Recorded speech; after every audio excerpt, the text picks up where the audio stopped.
Hi everyone, good morning. Bear with me for 1 second as usual while I get set up. While I'm doing that, while I'm getting set up, why don't everyone tell me what you've been up to this week? How has your week gone? How are things going? Oh, let's see. The internet's moving a little slower today.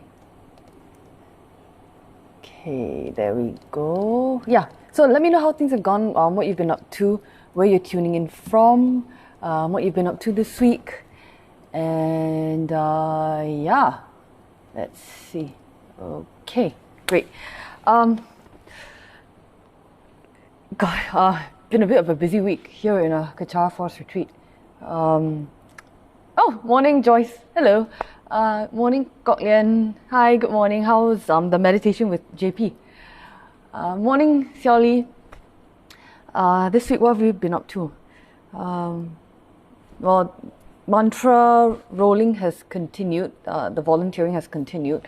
So that's been taking place in the arts department, as well as in KL actually, in Kechara House. So if you guys want to help out with that, you can contact Louise or contact Karen.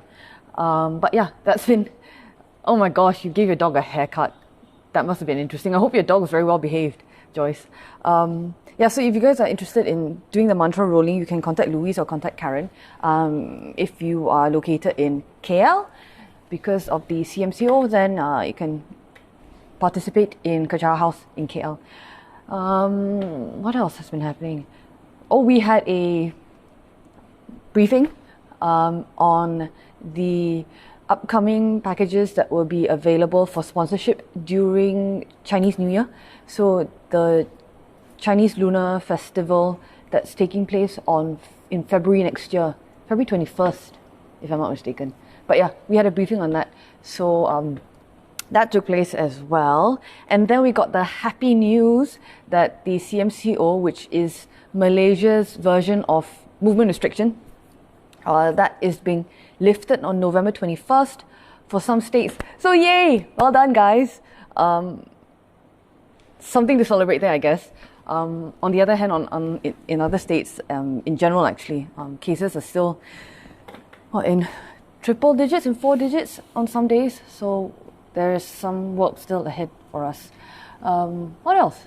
I got into an accident on the bike. I say accident, it was actually more the result of stupidity. I went cycling one morning and then it had rained very heavily the previous night. So as a result of the rain, there was a lot of debris on the road. And one of the debris was some very low-lying vines. And I very intelligently thought that I would be able to duck and go through and miss the vines. And apparently my summation of the situation was inaccurate, so the vine got caught on my neck. I don't know if you guys can see it, but I've got like scars on my neck now. So bruised ego and bruised pride, but other than that, fine, evidently. Then went for KSK last night, Kechara Soup Kitchen rounds last night.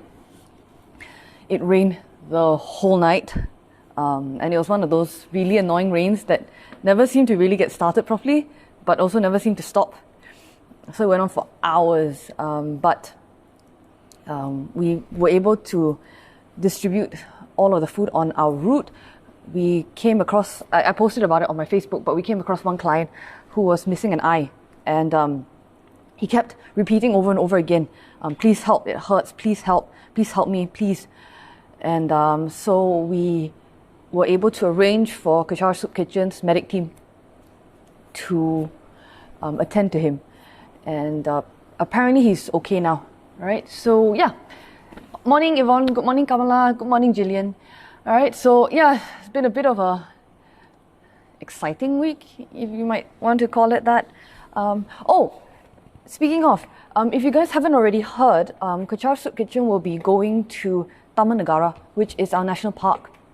They will be going again to distribute supplies and food and all of that to the Orang Asli in Taman Negara. Orang Asli are our indigenous people of Malaysia. So they usually work as like forest caretakers or as guides for jungle trekkers in Taman Negara. And because of the COVID pandemic, the number of tourists has gone down to zero basically. So their income has really been impacted.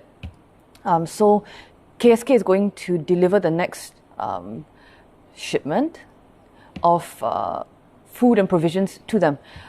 They are looking for 5 people to go with them to assist and to volunteer. If you guys are interested, then go to the KSK Facebook fan page and then share their video about their first trip. And the person who gets the most shares, the most likes on their share, will be selected to go. They are also looking for clean clothes to donate to the Orang Asli, preferably clothes that are a darker color. No whites, no light colored clothing because they don't have washing machines. And last night, Justin, who is the KSK project director, said that football jerseys seem to be preferred. So if you guys have any spare football jerseys lying around, for the American viewers, soccer jerseys, then please donate to KSK. All right, get in touch with Kechara Soup Kitchen. All right, so before we get started for this week, I'm going to do a short prayer, as usual, to ascribe the source of the information that's going to be shared today. I go for refuge in my Lama, from whom I've received these teachings. I go for refuge in the lineage Lamas, from whom my Lamas received these teachings.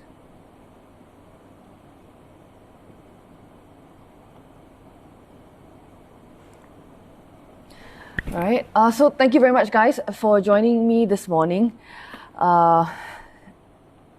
Quick recap, as usual. Last week, we went through 2 questions that were submitted to us from viewers. I've always wanted to say that. We went through 2 questions that were submitted to us from viewers. I'm not going to do a quick recap of the actual answers here. I thought about doing it, but as I was going through it, I realized that the recap would be way too long and we wouldn't be able to get to today's topics. So I'm not going to do a quick recap here of the answers. If you do want the answers, you can go and watch last week's video. But just to refresh your memory, last week's questions were, the first one being, I am trying to find where I fit in with Buddhism. I listen and follow Sam Rinpoche and consider him my guru, even though we have not met. And I do Dorje Shukden's daily sadhana, but this is all I can do, it seems. I've noticed Rinpoche will say start Vajrayogini's practice now, but then I have also noticed it says keep your vows. I don't think it's possible for me to take vows as I live outside Malaysia, so I guess what I'm asking is, I can't do a lot of practices people in Malaysia do, so does that mean I can't achieve full enlightenment? I don't even think I'm allowed to perform prostrations, mandala, tormas, retreats, etc. So what other practices can I do to collect good karma? So that was last week's first question. And the second question was, hi, this question is from India. I was curious to know, if one has got belligerent and incessantly derisive and scoffing parents to their very own children, what wrong karma the kids must have done in their past to deserve such uncivilized and torturous parents? How to deal with such parents who don't leave a single stone unturned to ridicule and belittle their very own kids? What reparations should the children do to attain lovable and understanding parents, at least in their next rebirth? So, like I said, morning Liman, good morning Yvonne, good morning Mark, and good morning Iman. Hi everyone. Alright, so like I said, if you guys find the questions interesting, if you think that the questions may be relevant to you, then please go back and watch last week's video for the answers, alright? I was told that the answers that were shared last week, some people found helpful, so very happy to hear that. And also to the people who sponsored last week's talk and who made it possible for the answers to be conveyed. Thank you very much. All right. And on that note, I would also like to thank the sponsors of today's talk, who are Stacey Isidro, who would like to dedicate her contribution to the following: I dedicate virtues to great enlightenment for all sentient beings. Also, today's talk is being sponsored by Chong Xiao Li. Thank you very much. And Xiao Li has not specified a dedication for their contribution. And then today's talk is also being sponsored by Linny, who would like to dedicate her contribution to all sentient beings, all right? So thank you very much, Stacey, Xiao Li, and Linny. If you guys would like to sponsor a talk, there is a link in the description section of this video. So as I mentioned every week, your support does help us to continue to make these videos available for everyone. Now that lockdown is continuing for many states around the world, it seems like our activities are predominantly online now. All right. So now this week, I was thinking this week about going back to an actual topic, but then I got submitted 2 questions which I found to be very interesting, and hopefully you guys will find the questions interesting too. And again, I had thought about replying to the people directly, but I thought that these questions are things that people that come to mind for many people, especially questions about workplace and conflict, especially questions about high practices. So I thought that I would answer them directly on video. Hopefully you guys watching will find some of the information useful. All right, let me see how we're doing for time before I continue. Okay, we're not doing so badly. Okay, so again, remember, if you guys do have questions, please feel free to ask them. You can leave them in the comment section of this video, and I will answer them either after the live stream is over or do a video about them. All right, so first question today is from Margaret Koo, and she asked the following. Hi, Pastor Jinai. Lately at work, I was at the receiving end of very sarcastic comments or very sarcastic statements, even though I had worked hard to try to complete off the work as well and as much as possible. This came from my boss, who was also once a close ex-colleague of mine. Don't get me wrong, I totally respect that she is my boss now and understand boundaries. But I didn't so much felt anger, I felt very hurt. Even so, I told myself I must persevere and continue. I just felt that if this continued for me, it may not be good for me emotionally at the end of the day. All right. So I don't think that this is a particularly unusual situation in that in the course of discharging our daily duties, in the course of fulfilling our daily responsibilities, whether it's at work or at home, that we come across instances and we come across moments when we are in conflict with other people. When I say conflict, I don't mean like literally like, fisticuffs or like getting into a fight, but verbal sparring, disagreements, that kind of thing, all right?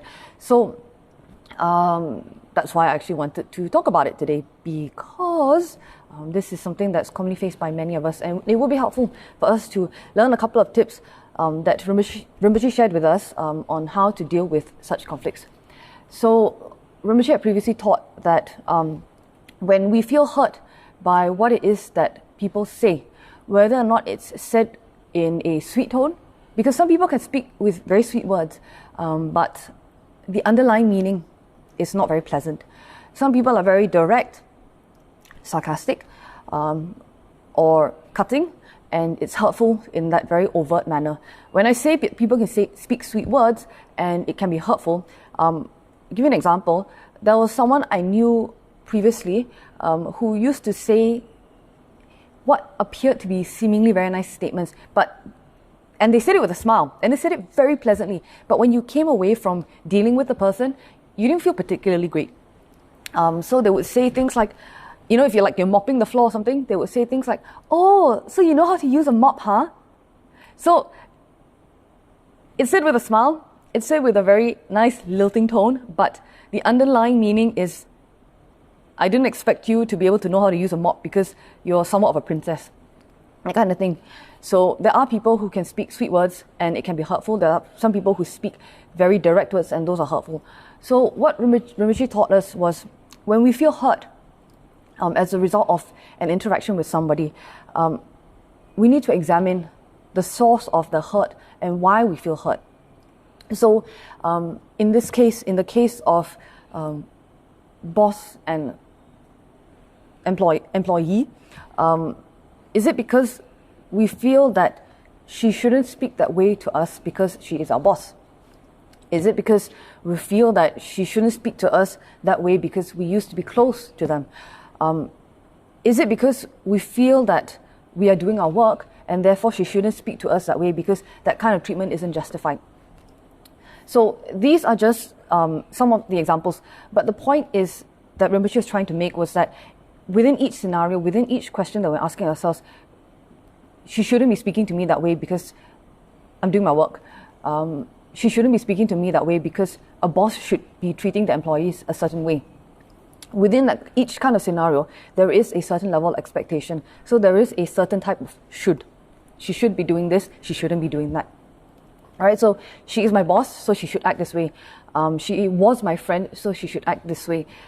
This is work, so she should be professional. She should be as professional as I am within this interaction with her. All right, so there is always an expectation. Most of the time, in general, we feel hurt because we have expectations for a particular relationship, in a particular environment, with a particular situation. I texted this person, so they should reply on time. I asked this person 5 questions, so they should provide me with 5 answers. I gave this person this assignment, so they should respond to me about it. I asked this person to do something, so they should update me. All right, so there's always a should. Although consciously, we may feel that we don't have expectations, the reality is that it's very difficult for us to root out expectations. It's very difficult for us to root out expectations. All right, we are raised from young to have expectations in every single interaction that we have. The earliest one being, parents should be a certain way with kids, and kids should be a certain way with their parents. And then as we get older, teachers should treat or speak to their students in a certain way. Students should behave in a certain way with their teachers. 2 friends should behave in certain ways, in a certain interaction, in a certain environment with one another. And then as we get older, it becomes bosses should treat their should treat their employees in a certain way, or treat their workers in a certain way, and workers should behave in a certain way with their bosses.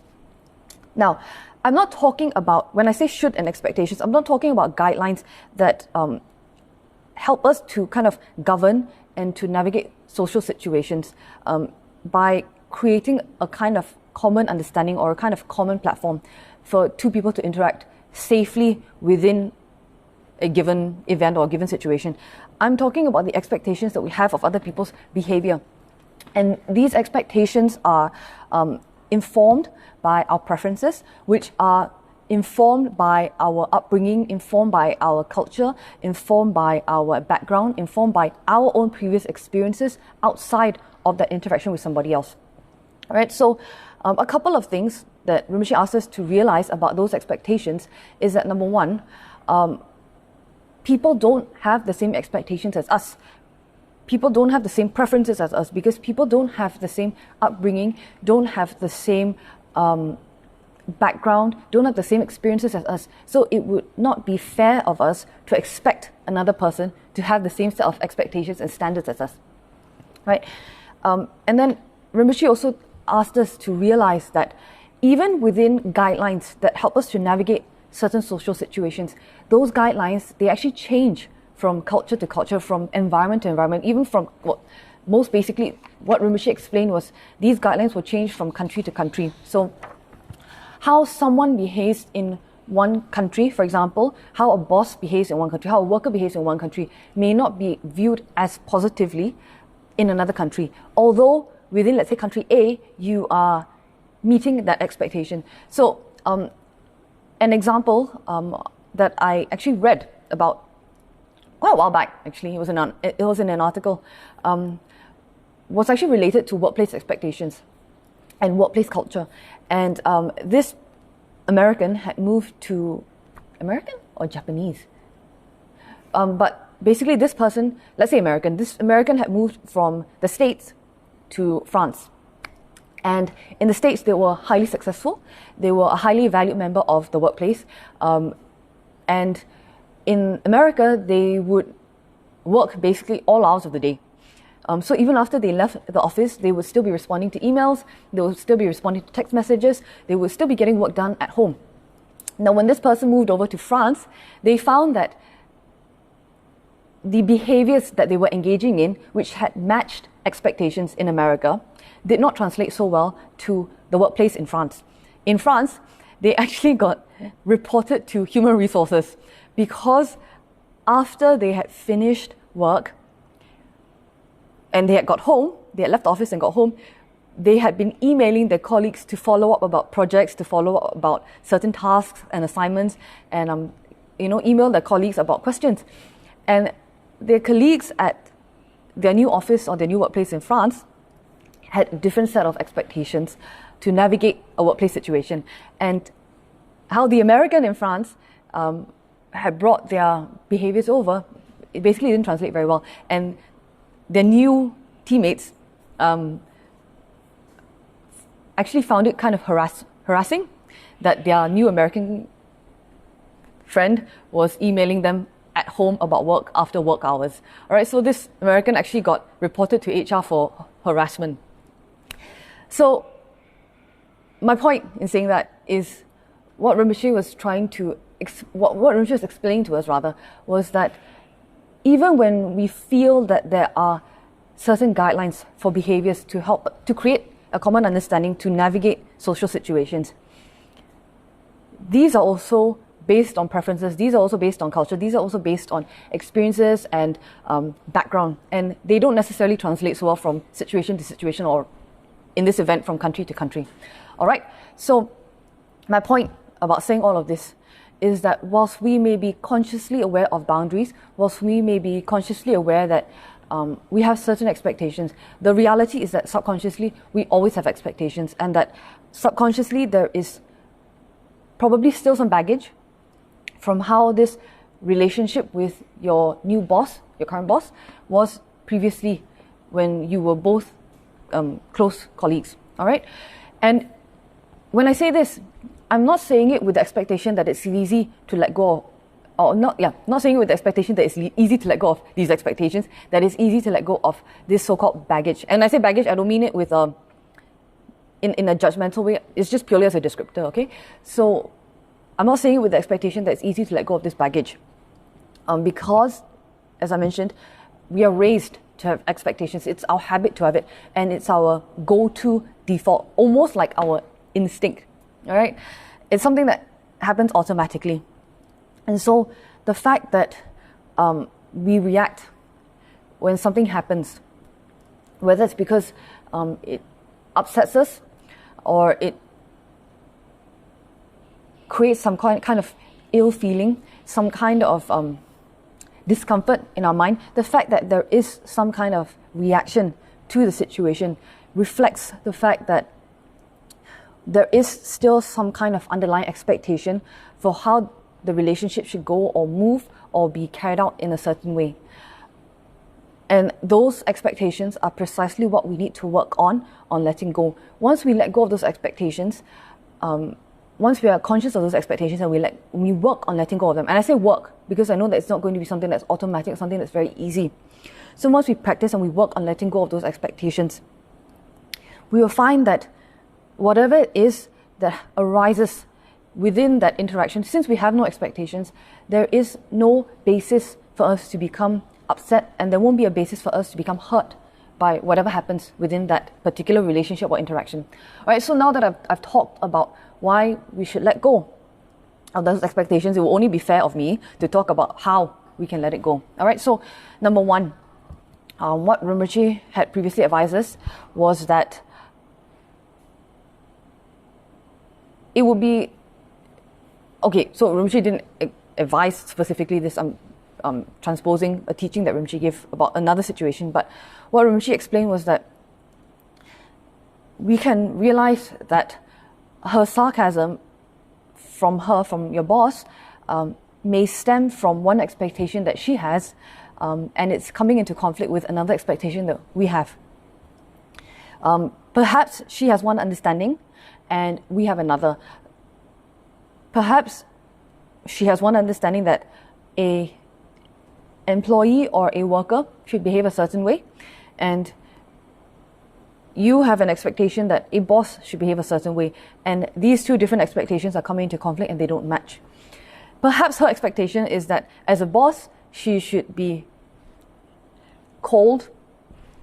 Perhaps as a boss, her expectation is that she shouldn't get too close to people that she works with and create some distance. Perhaps she feels that as a boss, the expectation is that she should be distant from people in her team. And behave in a way that doesn't show that there is some kind of favoritism due to a past relationship. Perhaps she has all of these expectations. Then on the other hand, perhaps we as a worker, we as a teammate, we as an ex-colleague have certain set of expectations that a boss should actually be a leader, a boss should be nurturing, a boss should be professional, and so on. All right. There is also perhaps an expectation that maybe she feels the job should be done a certain way. We expect that the job should be done another way, and then there's conflict within this expectation. Sometimes you can find that, in a certain situation, in certain situations within work, that when you're given an instruction, our understanding of the instruction differs wildly from our manager or our boss's understanding of the instruction. Right? So our boss may give us the instruction, please go and take care of reception today and deal with everyone who comes in. Right? To them, it's very clear. To them, in their mind, the expectation is that you know exactly how to deal with every single situation that will take place possibly at reception. In your mind, your understanding is go to reception and deal with everyone. Deal with everyone. So it doesn't matter if someone comes in and they're screaming. It doesn't matter if someone comes in and they're crying. It doesn't matter if someone comes in and they've got demands. It's up to you to deal with them however you choose to see fit. Your boss, on the other hand, has another expectation for how you deal with people. All right, so perhaps there could be misunderstanding as well within the expectation for how a job should be completed. All right, so it could even be a simple case of miscommunication, misunderstanding what you thought it is that she wanted wasn't what she wanted at all, and then on her part, thinking that you would completely understand what it is that she asked for. It could be even that. All right. Rinpoche also asks us to think that maybe there's something else that's happening that she is reacting to that we aren't aware of. All right. So Rinpoche also asks us to try to also understand things from somebody else's point of view.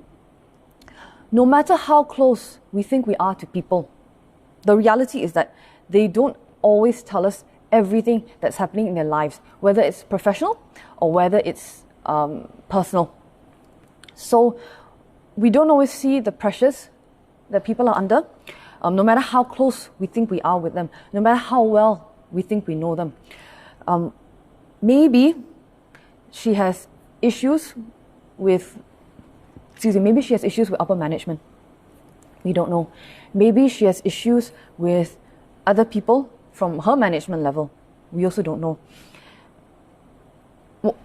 By me bringing this up, by me raising this, I'm not saying that how she is treating you is justified. I'm not saying that how she's treating you is particularly fantastic. I'm not saying that how she's treating you is great. And that's, it's not, I'm not saying that it's justified. What I'm saying is that there could be other triggers for her behavior that we are not necessarily aware of. Sometimes, I'm not saying that this is the case, it's just an example, okay? Sometimes people transpose, carry over pressures and stresses from their personal life into the workplace. For example, maybe someone who is very short-tempered at work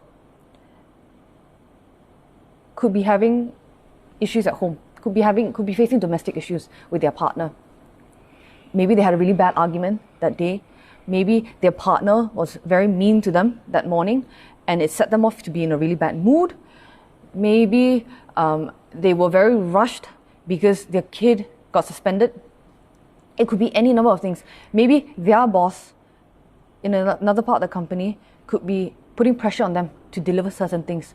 All right, so that Rinpoche asked us to think that when somebody else comes at us in a way that we don't expect or in a way that we think that they shouldn't, that it's not always about us, that we are not always the trigger, that there could be other triggers in other areas of their life that are then being carried over to their interaction with us, to their relationship with us.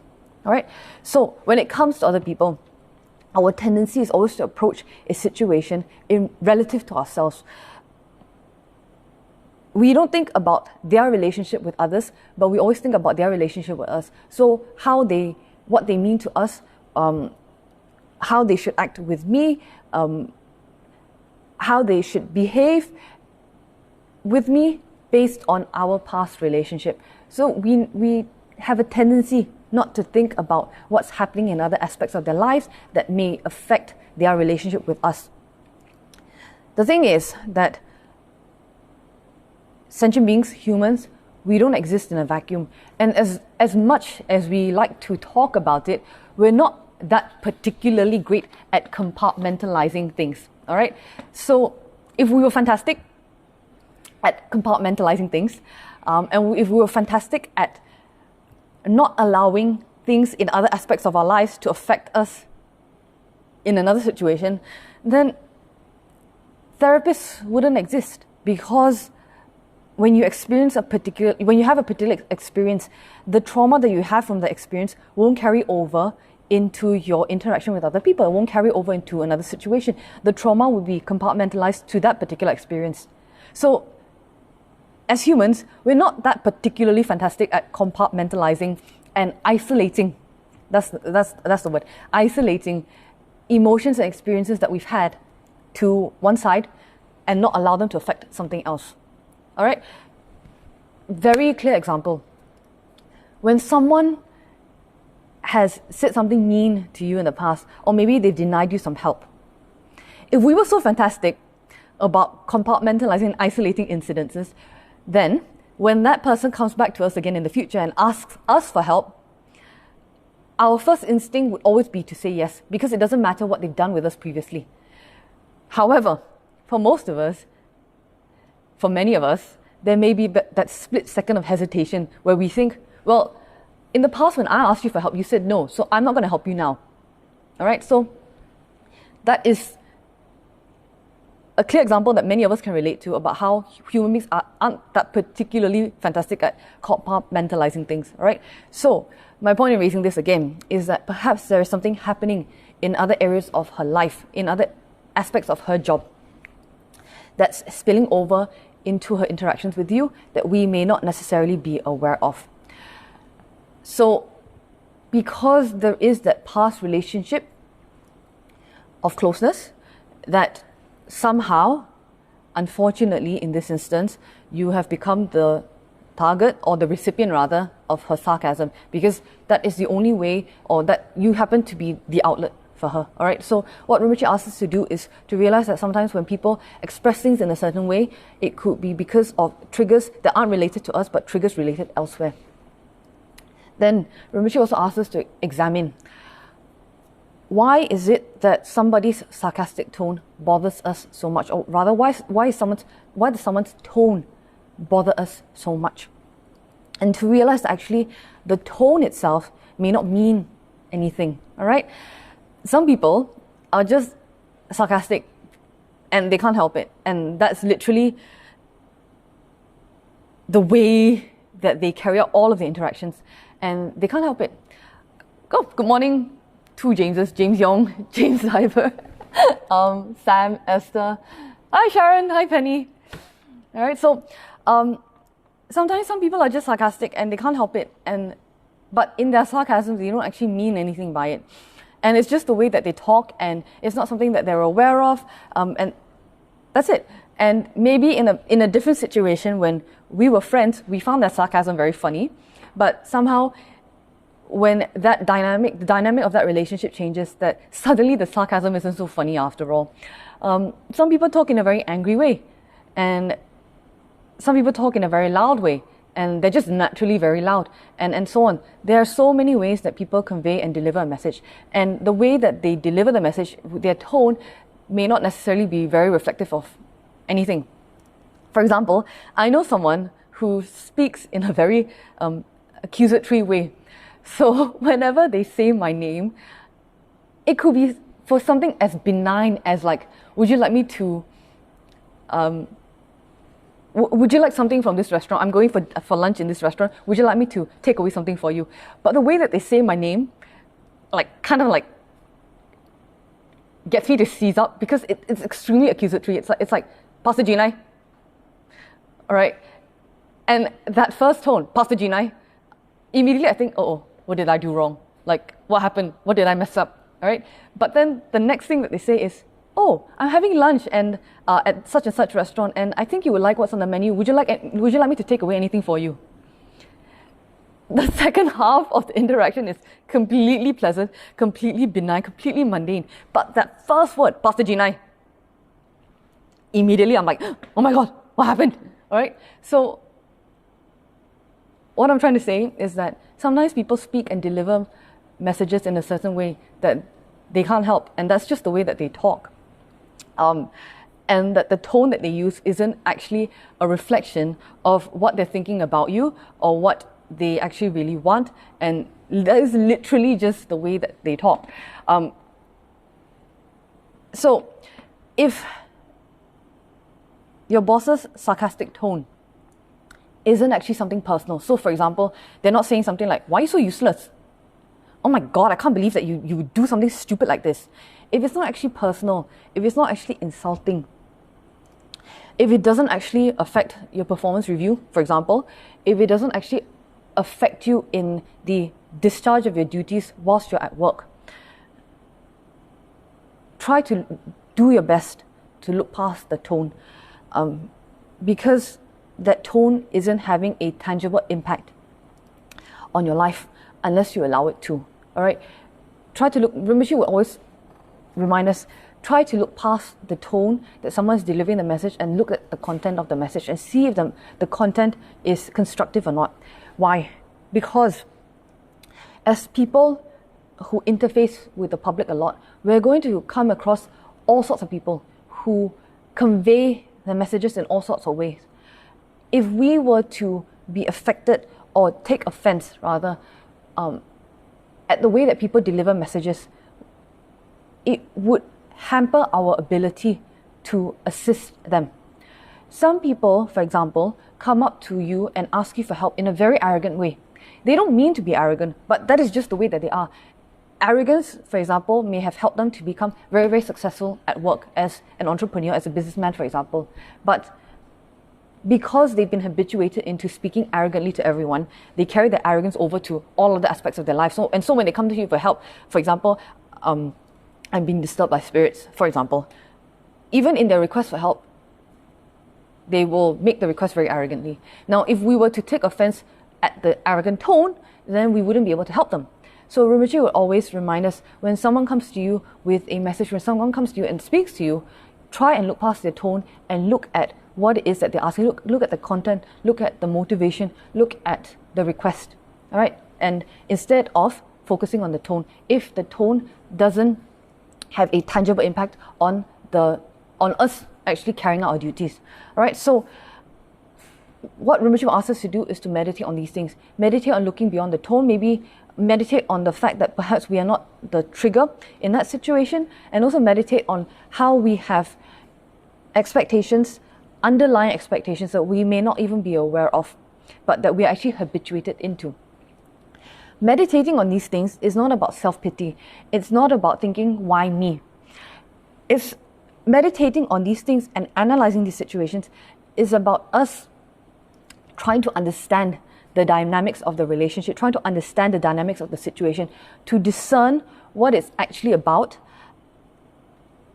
and to discern what is actually important in that interaction and what is just noise.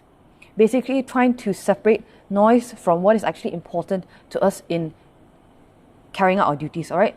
So when you meditate on these things, it's not about thinking, why me? Why is she being sarcastic to me?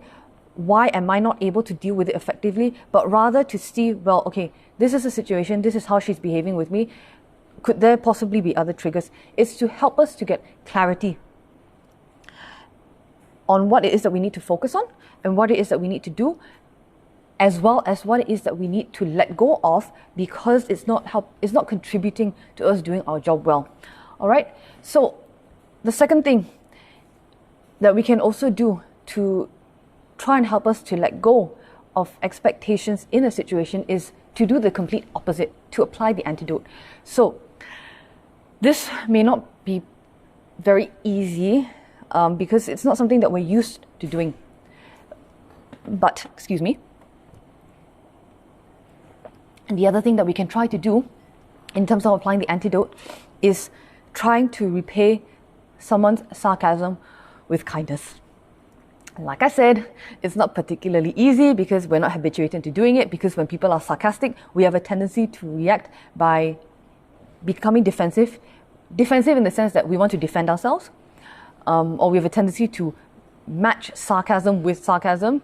We have a tendency to become perhaps belligerent or hostile when somebody is consistently sarcastic to us. We have a tendency to become, some people, instead of becoming sarcastic and matching like for like, or tit for tat, they have a tendency to react to sarcasm by shutting down.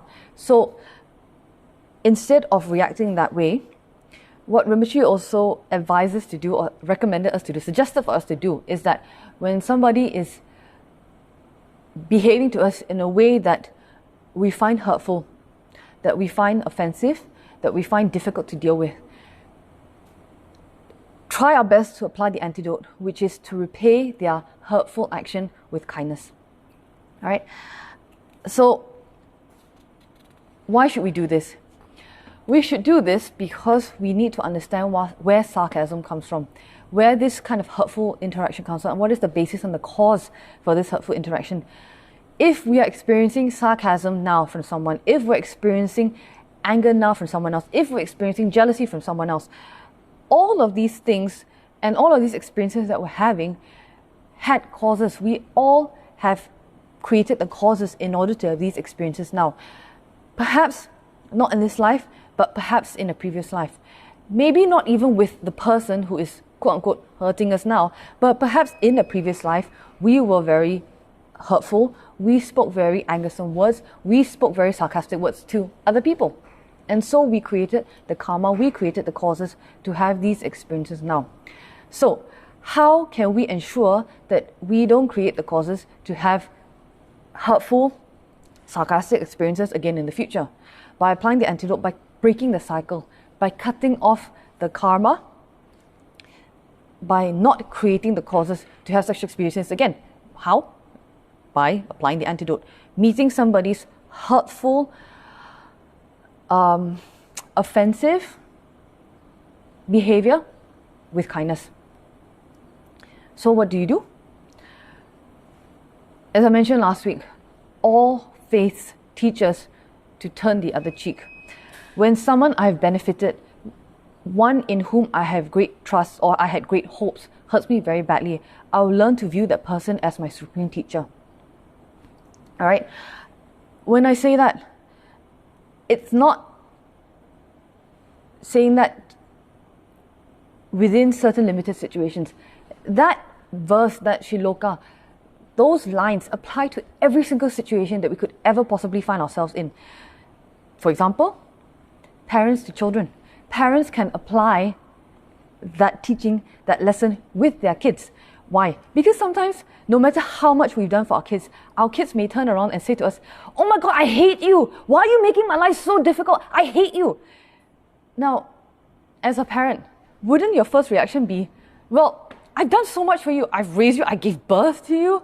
I've taken care of you. I've given up my dreams for you. I've done this job that I hate and put up with my boss for you. And all you can do and all you can say to me is, I hate you." So, when someone I have benefited, one in whom I have had great trust, hurts me very badly, I'll learn to view that person as my supreme teacher. Even within that situation, even within that interaction where a child tells their parents, "I hate you," and you find it extremely hurtful as a parent, we can still apply that lesson from the 8 verses of mind transformation. All right? So, it also goes, and it's also applicable to our interaction with our bosses, in our interaction with our colleagues, in our interaction with our teammates, with our friends, with our partners, with our spouses, with people that we have helped. We can also apply that lesson too. So, what Rinpoche asks us to do is, when somebody is hurtful to us, when someone is very mean to us, when someone is angry with us, when someone accuses us of things that we haven't done, which are untrue, meet their hurtful behavior with kindness. Meet their hurtful behavior with the total opposite reaction. Let's say we don't believe in karma. let's say we don't believe in creating the causes to have pleasant situations or pleasant interactions in the future because we cannot see the direct results. Now, we need to see our results immediately. We need to see an immediate impact. And if we don't see an immediate impact within the next week, within the next month, within the next year, and so on, I lost faith in Buddhism. That's how a lot of us think. So let's say we don't believe in karma. Well, the practical worldly logic for meeting hurtful behavior with kindness is that kindness is not the reaction that a hurtful person is expecting. All right. Sometimes when people say things, sometimes when people do things, they do and say things in a particular situation with an expectation to get a reaction out of us. And when they don't get the reaction that they expect, they might try again. Because it's their habit. Just as much as we have habits to do certain things with certain behavior, just as much as we have habits to react in a certain way, other people have habits too. So perhaps sometimes when people behave to us in a certain way that's hurtful, that's their habit. Now, whilst we can't control how other people's habits are, we can control what our reaction is like. We can control what habits we reinforce and what new habits we create. So, a person may keep trying over and over again to be hurtful over and over again. But if we make a concerted, conscious effort to meet that hurtful behavior with kindness, it won't be easy.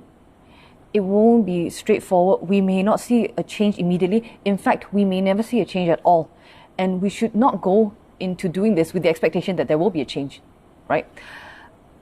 But it helps us to create habits. It helps us to get out of that space where we think, well, since this person is hurtful to us, I must be hurt. I must react with hurt. It puts us in a different frame of mind where if a person is going to be hurtful to me, I will meet their behavior with kindness. I will react with kindness. As you do that over and over again, you develop the new habit of not immediately resorting to feeling hurt, but rather resorting to doing something with compassion, doing something that's kind. All right? So, that is how Rinpoche would have advised us to deal with people who are sarcastic, to deal with people who are difficult, or who we perceive to be difficult in the workplace, to deal with people who are hurtful to us in the workplace. And really, not just in the workplace, but in any other area of life that we meet. Which is to realize that their interaction with us comes with expectations, that our interaction with them comes with expectations, that this behavior of theirs may have triggers that exist beyond their relationship with us, that it's got maybe absolutely nothing to do with us, that it would be beneficial for us to look past the tone of how somebody is delivering a particular message and to look at their motivation, to look at their content, and to work off of that. That when we have a chance to do so, we should meditate on these things, because meditating on these things isn't about self-pity, isn't about dwelling on certain things and thinking why me, why me, why me, but rather it's to give us clarity so that we know how to react based on what we need, realizing what we need to focus on how we can deliver our duties, carry out our duties, and letting go of what doesn't contribute to our job. And also realizing that the best thing to do whenever anyone in any situation is hurtful to us is to respond to that emotion with kindness. All right, so that is the first question that we have for today. All right, now the second question that we are going to explore today comes from Mark Edwards. So Mark wrote, "Hello, thank you so much for going live. You're very welcome. I'm new here, but I have watched Sam Rinpoche's videos. He was a master teacher. I absolutely agree with you, Mark. Can you please tell me what we have to do to go into retreat to achieve rainbow body? Thanks." So, hello, welcome, Mark. Thank you very much for watching last week's videos and for your question, and also for joining us here today. Now, first of all, for those of you who are watching this and may not know this, what is rainbow body? All right, so rainbow body is, in general, that a practitioner can transform their body into light, and that they can remain functional, and that they can remain visible through this light. And there are certain meditative practices which I assume that is what Mark is asking about, there are certain meditation practices that we can do that can alter the body's appearance and can transform it into the 5 radiant lights. And there are certain signs that indicate when a practitioner has achieved rainbow body. So, for example, whilst the practitioner is alive, so I'm just checking the time. Whilst the practitioner is alive, the bodies of beings who have achieved rainbow body, they don't cast a shadow, whether it's either by artificial light, lamplight, or by sunlight. And at death, it is said that the physical body dramatically shrinks or reduces in size, and it exudes fragrances and it exudes perfumes and beautiful smells rather than the odors that are commonly associated with decomposition. And the common Tibetan measurement for the shrunken body of someone who has achieved rainbow body is that the body is the length of a forearm. All right. So other signs are exotic plants blooming, or flowers blooming any time of the year, even though it's totally illogical, it's not within season, as well as rainbows appearing in the sky. Have people achieved rainbow body in our lifetime? Yes, they have. In the 1950s, 1960s, 70s, and so on.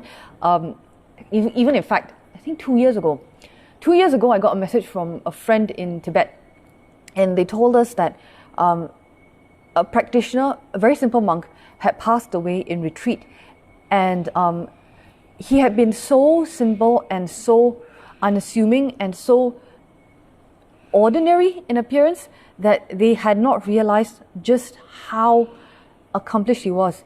Because when he passed away in his cave, there were rainbows all over in the sky, and there were flowers that rained from the sky, and they had absolutely no idea where the flowers came from. So even up till today, there are people who continue to achieve rainbow body through meditation. Now, here's the rub, Mark, which is that rainbow body meditation practices, or rather meditation practices that help us to achieve rainbow body, are not teachings and are not practices which are focused on within our tradition. And it's not something that Rinpoche taught. So I am actually not best placed to answer this question with any form of specifics for you. In fact, I can very safely say that I am definitely ignorant of the intricacies of this particular tradition of meditation practice. All right, and that this is definitely something that you need to consult your personal teacher about. Why?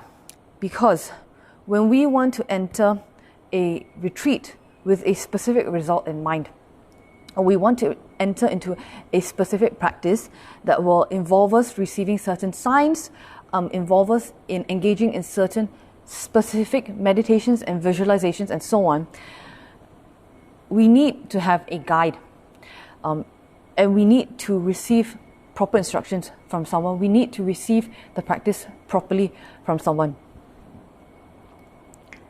who has the lineage, someone who has received the practices themselves, who has engaged in the practices themselves preferably. So in general, what Rinpoche would have asked us to think about is, as a practitioner, we also, before we find a teacher, we need to also think, in fact, even if we have a teacher, we also need to think, are we ready to receive such practices? Now, when I say this, I'm not saying this again as a judgment of you, because I'm very new, I don't know you, all right? But I'm saying this as a general meditation for all of us as practitioners, as spiritual people, to think about whenever we want to consider going for any practices. Are we ready for such practices? That is what Rinpoche actually asked us to meditate on. Rinpoche asked us and gave us actually some questions that we should all ask ourselves. For example, have we mastered all of the teachings of the Lamrim? Have we mastered all of the practices contained within the Lamrim? Have we mastered all of the meditations that are asked of us within the Lamrim? Have we mastered all of the practices that our teachers have given to us? Why? The basis of all attainments, the foundation of all good qualities that we can possibly develop, rainbow body being one of them, is our guru. Even to receive instructions on achieving rainbow body, or even to receive instructions on any kind of meditative practices, we need to have a teacher. All right? We need to have a teacher to give us those instructions, and on top of that, we need to have single-pointed, unwavering faith in our guru. So, what we need to do as spiritual practitioners, as students of the Dharma, is all of us need to think and all of us need to check, how is our guru devotion? How respectful are we of our gurus? How respectful are we of our spiritual guides? How respectful are we of their instructions, and how much do we follow the instructions? Do we uphold our commitments to them? Do we keep the promises that we have made to them? Are we kind? Are we giving? Do we make an effort to practice, or do we find reasons to not practice? What Rinpoche always reminded us was that guru devotion isn't about servitude, isn't about being a slave to the Lama. Guru devotion is about practicing what it is that our guru has transmitted to us, what it is that our teacher has transmitted to us, and transform on the basis of that. And that is the real guru devotion. Why? And I know you guys will probably be saying, oh my God, this is such a cop-out answer, but hear me out, okay? There is a basis for me saying this. Because if we want to achieve any kind of result in any spiritual practice we do, if we want to achieve rainbow body, we still need to have guru devotion. Why?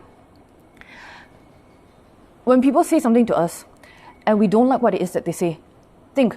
Rinpoche asks us to think, how do we react? When people don't do things in the way that we expect, how do we react? How do we behave? When someone praises us, how do we behave in relation to that praise? When something goes wrong, how do we react? Do we fess up and take responsibility and say, no, I'm really sorry, that was my mistake? Or do we hide and do we try to downplay our involvement in it? How do we spend our time? What is our attention and focus always turned and directed to? And beyond that, when our guru tells us something that we don't like to hear, that we didn't expect to hear, that we think a teacher shouldn't be telling us, how do we react? When our teacher gives us instructions and when our teacher asks us to do something, how do we react to that? What is our reaction to that? Think and check ourselves. Do we follow our teacher's instructions and go all the way with it?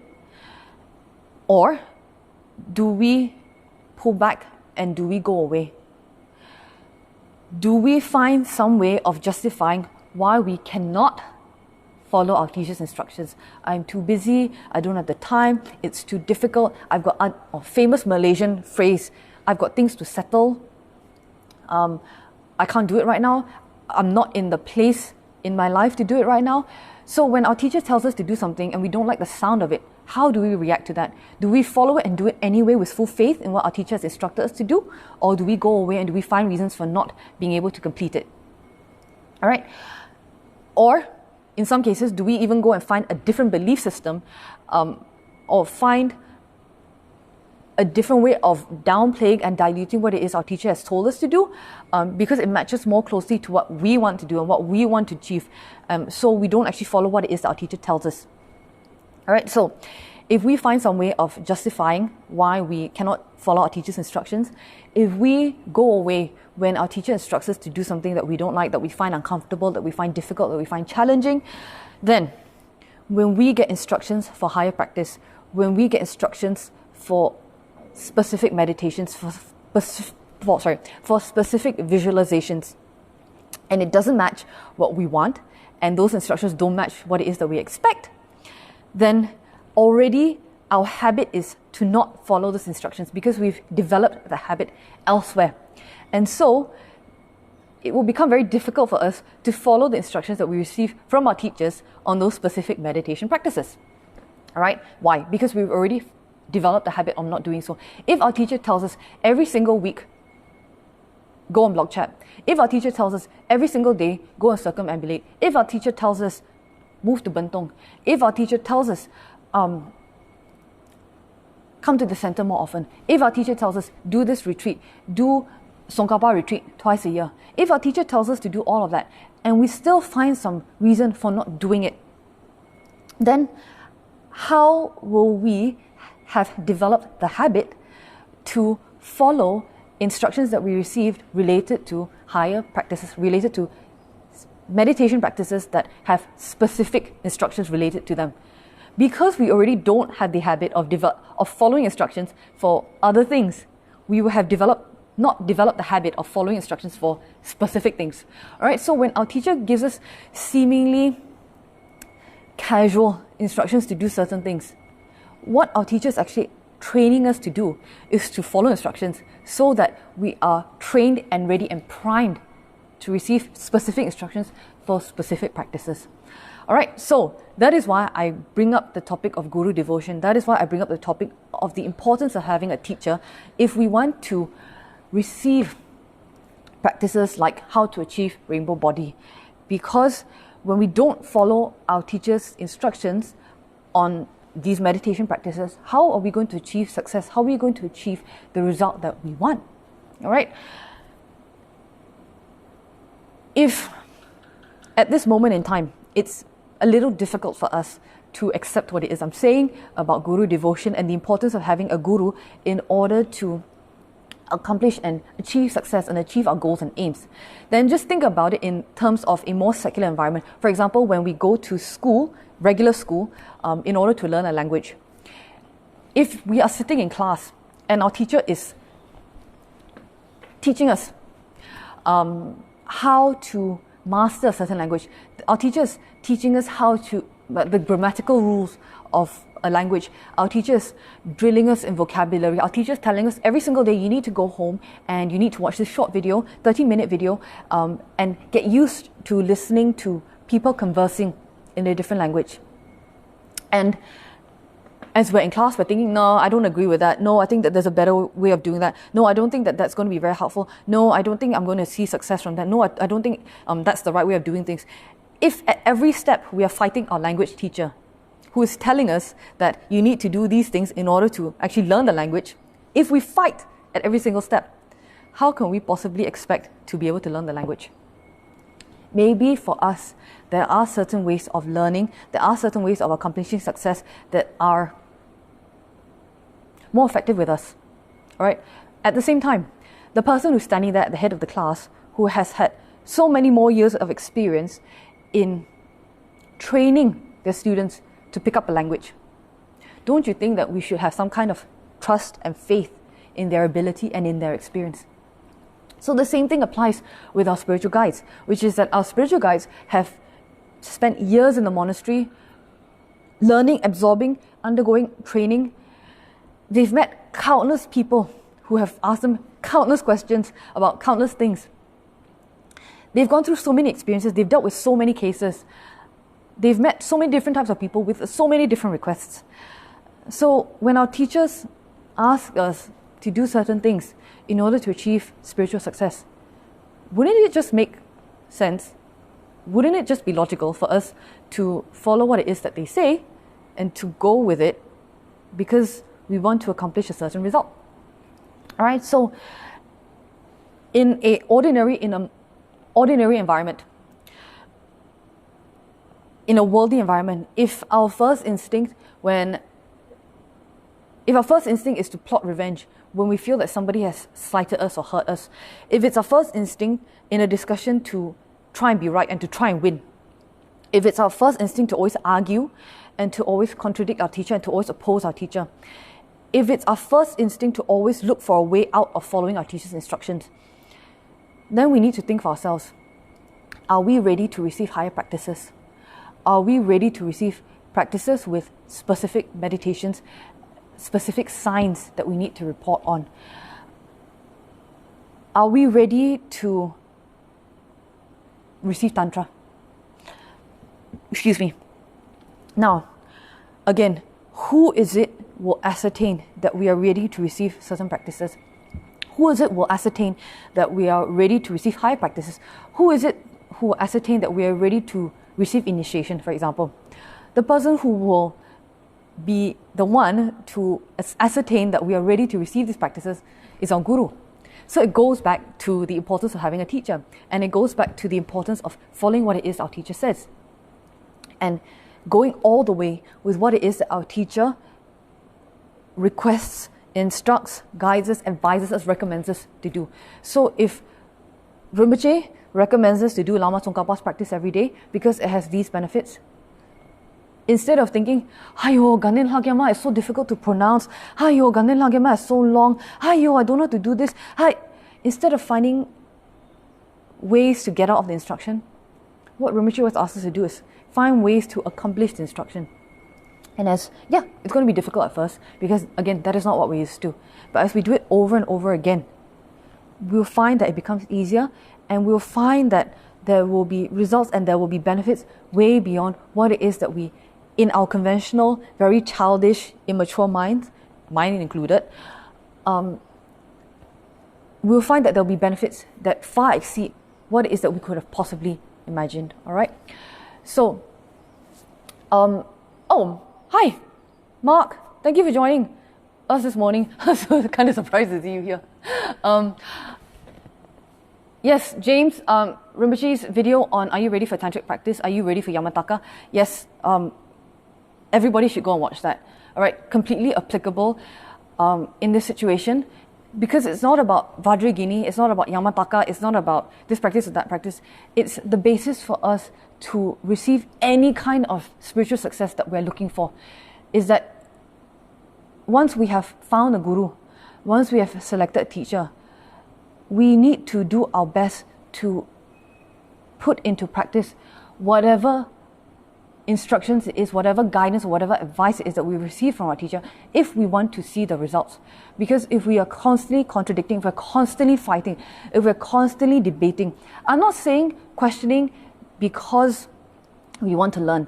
I'm saying questioning for the sake of questioning, because it's not in our habit to accept.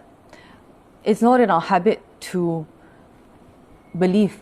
We are just purely questioning for the sake of questioning because we just want to appear right. We want to appear smarter. We want to appear like we know more than our teacher. We want to appear like our teacher is wrong. We want to maybe even fight our teacher so that we have a reason for our teachers to say, okay, fine, you know what? Since you want to debate, it's okay. You don't need to do this instruction. It's fine. We want our teacher to release us from the instruction. Someone talking about questioning like that. But it's okay to ask our teacher questions because we want to understand. What is very detrimental, what will hinder, what will slow down our practice is if we are constantly debating, constantly contradicting, and constantly trying to prove our teacher wrong because we don't want to follow the instruction. All right? So when we do that, the logical conclusion is that we will not see spiritual success because we didn't follow all of the instructions it is that our teacher set out for us. If we're in language school and we're constantly fighting the teacher who's trying to convey to us methods of picking up the language more effectively, we will not pick up the language as quickly. We may even pick up bad grammatical habits, bad pronunciation habits, because we don't think that the way that the teacher is teaching us is the right way. All right? So with that, Mark, I hope that kind of answers your question in some way. Essentially, if you wish to receive instructions on how to engage in a retreat in order to achieve rainbow body, what you need to do is you need to find a qualified spiritual guide who has the lineage, who ascertains that you're ready, and who can pass the practice to you, and then who can guide you along the way, if that is indeed what it is that you want to do. All right? And then on our parts as a student, it's our responsibility to ensure that we are appropriate vessels or receptacles in order to receive the practice, that when the practice is transmitted to us, it's like fertile soil, planting seeds in fertile soil that will sprout very, very quickly. All right? And so how do we do that? How do we ensure that we are appropriate receptacles for receiving a practice? Is by upholding our commitments to our teacher, is by upholding the vows and promises that we've made to our teacher, and is by following our teacher's instructions. Why? Because if we want success, if we want to see success, if we want to see results in our practice, that is what we need to do. All right, there's no way of getting around it. Okay, so that is it from me for today.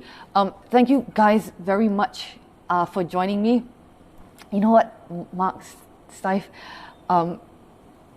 honestly speaking, I completely understand where you're coming from, because I actually am very sarcastic as well. And over the years, I have realized that people take offense to it. Not everyone understands sarcasm, but yeah. Just to let you guys know, I'm just generally sarcastic. It doesn't mean anything. All right, so yeah, that is it from me for this week. We didn't do too badly on time. I will try my best next week to revert to covering an actual topic for you guys. But if you do have questions, as always, please feel free to stick them in the comment section of this video, and I will get to them as soon as I can. All right. Thank you guys very much for joining me for, I think, week 25 of this. As we move into this week, do think, the next time someone says something hurtful to you, the next time someone says something that you're like, this makes me very uncomfortable. This hurts me, this upsets me, this is playing on my mind. Think about our reaction and think about how we can react to them differently. All right?